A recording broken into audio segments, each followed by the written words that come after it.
Good morning, dear children. So, today we are going to learn and know more about the chapter Building a Shelter. So, this extract is from the novel The Swiss Family Robinson, written by Johann Weiss, a Swiss pastor. So, pastor means priest. This exciting story is about the Robinson family that is marooned. Here, marooned means trapped and isolated. So, the family is marooned on an island after their ship gets destroyed in a storm. Read this extract about how they work together to build a shelter. The father is the narrator of the story. So the family consists of 6 members: the father, the mother, and 4 sons: Fritz, Ernest, Jack, and Francis. That night we slept on the grass under the trees. In the morning, our first task was to make a ladder. We had to have a ladder in order to climb into the house that we were going to build in a giant tree.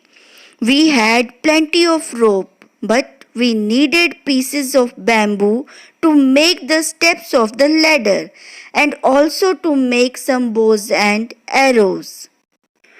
We found some bamboos growing by the river at some distance from the wood. We cut the pieces we needed and bound them together in a bundle to carry back to the wood. On our way there, Ernest carried the bundle while Fritz and I held our guns ready, for we never knew what wild animals we should meet. Our brave dog Flora walked in front of us. Suddenly, Flora jumped into some bushes, barking excitedly. Immediately, a flock of flamingos flew out. It took us a long time to make the ladder, but we succeeded in finishing it before nightfall. Then we had to fix it to one of the lower branches of our giant tree.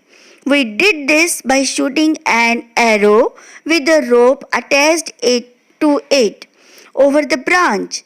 The ladder was then pulled up and fixed in place. It took us several days to make our house in the tree. The younger boys helped by searching for planks on the seashore.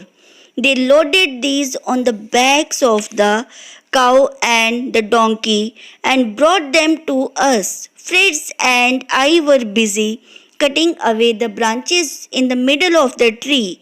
Then we nailed down some planks and made a floor with a wooden fence around it.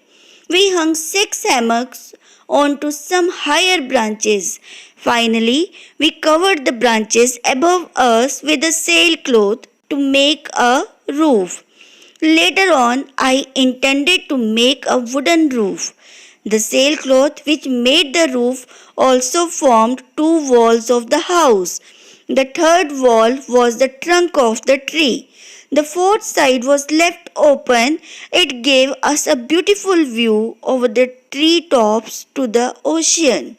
Besides all this, I made a table and some benches which I placed at the foot of the tree.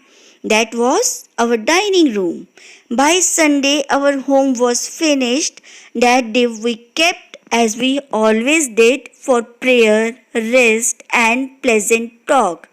I think it's time for us to give a name to our home, I said to my family, and we ought to give names to the other parts of the island that we know. Let's think of names that will remind us of our adventures. A good idea, they all agreed. First of all, I said, what name shall we give the bay where we landed? Let us call it Safety Bay, said my wife, because there the good God brought us to safety. We all agreed that the name was an excellent one. The place where we found the flamingos should be called Flamingo Marsh, said Ernest, and again we all approved.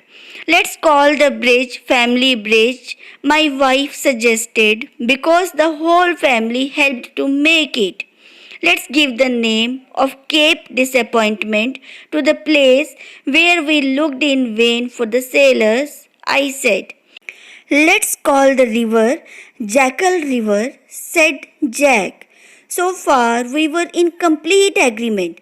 However, we could not agree on the name for our new home. What about Tree Castle or Fig Town? The boys suggested, but I did not like either name. Call it Eagle's Nest, said Fritz. Our house is more like a nest than a castle or a town. The eagle is the king of birds, and we are like kings here. We aren't kings yet, I told him. Let's call it Falcon's Nest, and I hope that you are all as brave as falcons. Yes, yes, the boys cried out. We shall call it Falcon's Nest. So, children, this is whole about the chapter. I think you like the chapter. Just read it twice or thrice so that you would be able to learn it. Thank you and have a nice day. Thanks for watching patiently and listening carefully.